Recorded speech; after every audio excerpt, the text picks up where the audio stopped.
British Airways has revealed just how badly it was hit by this spring's volcanic ash cloud and the series of cabin crew strikes.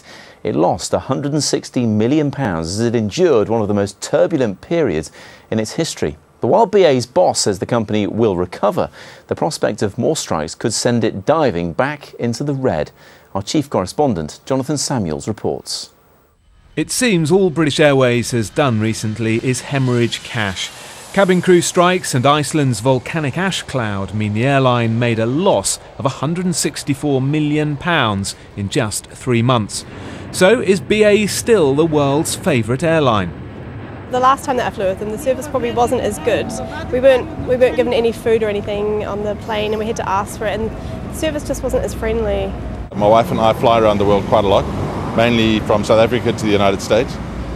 And by choice, I always choose British Airways. I find them great. If I were to get a long-haul flight and there was a strike looming, that I'd be concerned. British Airways says the ash cost them £108 million. In the last 3 months, cabin crew spent 15 days on strike, costing £142 million. But despite today's announcement, BA's share price has actually gone up.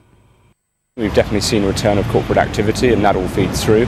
And then also I think we could draw a positive from the ash cloud. It's definitely affected booking patterns, if you like. And I think people, because of the uncertainty, definitely left their booking of tickets later. And we all know that the later you leave your booking of a flight, the more expensive it is.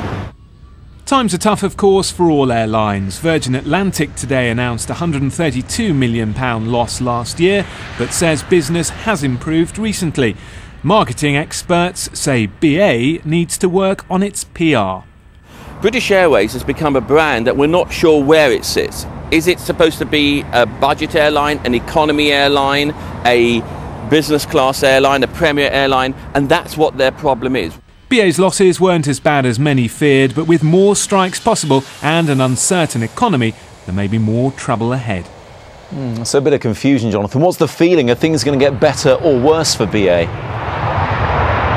Hi Matt, well the British Airways boss says he wants the company to break even by the end of the year, and that would be a pretty impressive turnaround for a company that has struggled recently. But the great thing for BA is that it has massive cash reserves. It means it can weather these sort of crises fairly well. They also say that they've recently made lots of efficiency savings. They've invested in new products to try and tempt customers back, and they're looking at a merger with Iberia. So the only blot on the landscape really, that strike action. Thanks, Jonathan.